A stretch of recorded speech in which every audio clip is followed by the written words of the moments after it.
Ah, Miss Archer. I trust you're recuperating suitably? Quite so, Mr. Jones. Thank you for the champagne. It's a tradition I began back in the war, to reward my boys for a mission well done. It pays to have friends in the supply department. So, does that mean I'm one of the boys? I suppose it does. Figuratively speaking, of course. Of course. Miss Archer, I realize I have been somewhat abrasive during this ordeal. You've been a belligerent oaf. I hope you can understand that I take our collective purpose very seriously. Although I was highly skeptical of a woman's ability to handle this mission, I am overjoyed to have been proved wrong. You have gone above and beyond the call of duty in this matter, for which we are all indebted to you. I wish we could offer you a proper vacation, but until Unity is full strength again, I'm afraid we can't afford to let you rest. Thank you, sir, but I've waited a long time for a chance like this. I wouldn't dream of going on vacation now. That's the spirit. Well, I'm going to go home and see if my wife remembers me. See you both tomorrow. I'd best be going too. I'm bathed in 3 days. I imagine I'm a bit ripe. Is this how it ends, then? How what ends? Saving the world. That's what we did, right?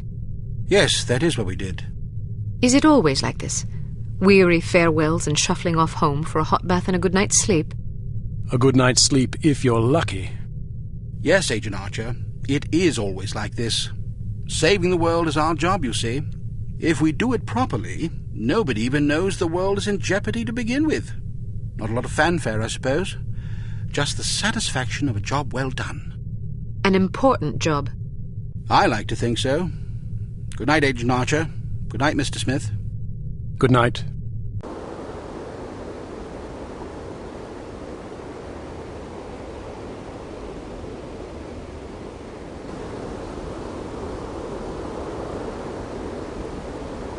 You were right. Last night I slept peacefully for the first time since my father died. How touching. Tom? You owe me more than you can imagine, Ms. Archer. I thought you... You have no idea what I put myself through, and I'm not gonna get a dime for it thanks to you. You're the traitor. Hey, I'm not proud of what I did, but I was gonna get a handsome paycheck as compensation. A very handsome paycheck. Unfortunately, you had to go and blow up my benefactor. Money? You betrayed the entire free world for money? Ah, spare me the self-righteousness. Everybody has a price. Even you. You don't know anything about me. Maybe not, but I've been in this business long enough to see what people are capable of. Anybody can talk about honor and patriotism, but those are just pretty words. When the money's on the table, the right amount of money, you'd be surprised how quickly you can change your tune. Do you honestly believe that? Of course I do. You know what a spy is? It's just some ordinary Joe who's willing to risk his life to sell out his country for a few measly bucks. We rely on these people. That's where most of our information comes from. The difference between them and us, other than our training as operatives, of course, is a price tag. Mine just happened to be about 100 times as much money. And now I get nothing thanks to you. You're forgetting something, Tom. Those spies we recruit aren't patriots, they're cowards. We seek out selfish, hateful little people who place themselves above everyone else. We choose them because they're weak and greedy and arrogant, like you. Touché. Don't you understand what you did? People died because of you. Bruno died because of you. Hey, Volkov killed him, not me. All I did was supply some information. I'm not responsible for how that information was used. We'll see what the court thinks about that. I didn't come here to surrender. Pity for you.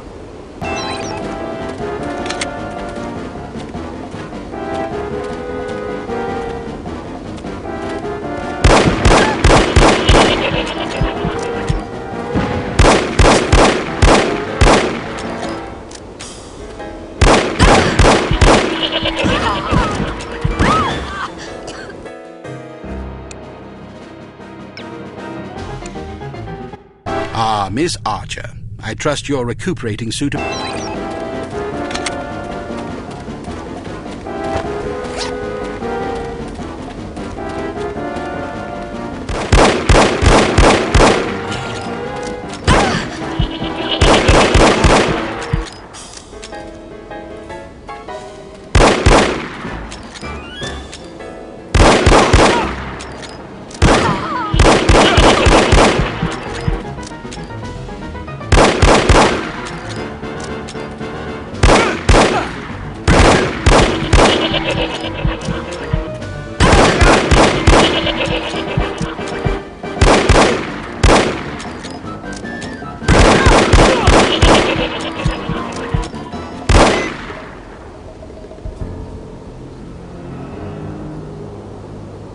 Drop your gun.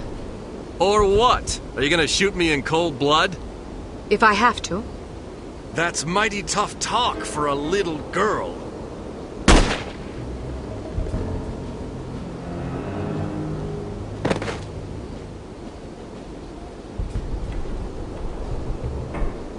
Mr. Smith, what are you doing here? Tending to some unfinished business. Mr. Jones? Are you all right, Miss Archer? Aye. What's going on? There's your traitor. You mean Smithy? How long have you known? I've suspected you for some time. You've only just now confirmed my suspicions. All this time you thought he might be a traitor? Indeed, but I had to be sure. You might have warned Bruno. He did. Bruno? Look out!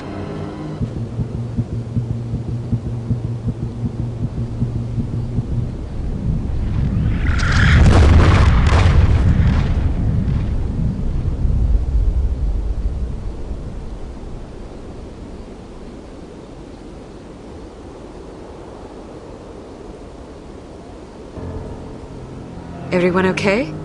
Good shooting, Archer. But what about Tom? Tom Goodman died in Amsterdam.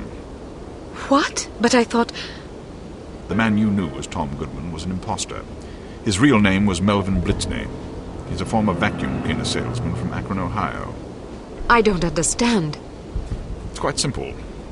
7 years ago, Mr. Jones took Smithy off the active list due to his increasingly inadequate performance in the field. Mandatory retirement came as a great blow. Smithy, like many operatives, thought of himself as a man of action. He viewed his reassignment into the role of an administrator as an insult to his virility. He kept his dissatisfaction to himself, secretly plotting to discredit Jones and, in the process, line his own pockets.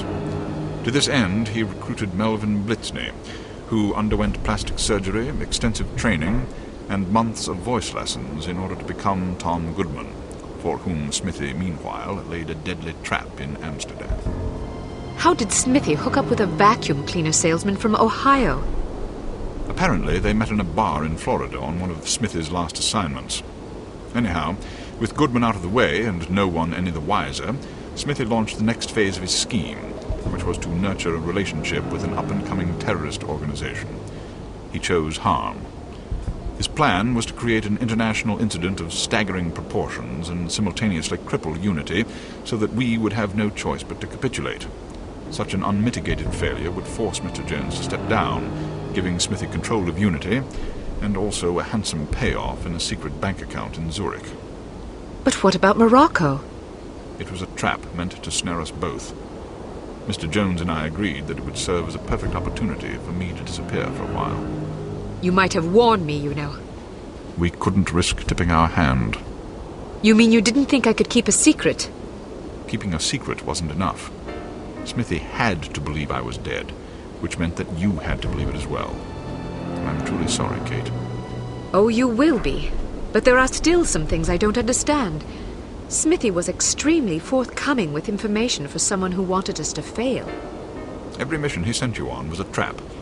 Eventually it occurred to him that you were far more competent than he had anticipated, but it was already too late by then. You'd outwitted him. Besides, if he'd attempted to conceal information, he would have drawn suspicion to himself, which he couldn't afford. But why did Tom, or Melvin, whatever his name is, blow up the cargo freighter? To get rid of you, of course. But Inga Wagner and Magnus Armstrong were aboard the ship. They were expendable. If you knew all this, why didn't you just arrest Smithy and be done with it? Because we didn't know all this until very recently. Your investigations revealed much of the information we needed. But the final piece of the puzzle fell into place yesterday afternoon, when I found this in Smithy's flat. The puppet? Indeed. Unbelievable. I'm sorry I had to deceive you, Kate. Sorry's not good enough. Do you have any idea how devastated I was? I should leave you two alone. I'm sure you've plenty of catching up to do. You certainly looked sad. What do you mean? Well, I was watching when you came to pay your respects. You were spying on me? Not intentionally. I ought to kill you myself. Who's buried here anyway? No one. It's an empty casket. An empty casket? Calm down. Don't run away from me. Come back and take what's coming to you. Kate, please. You're overreacting. I'll show you overreacting, you bastard.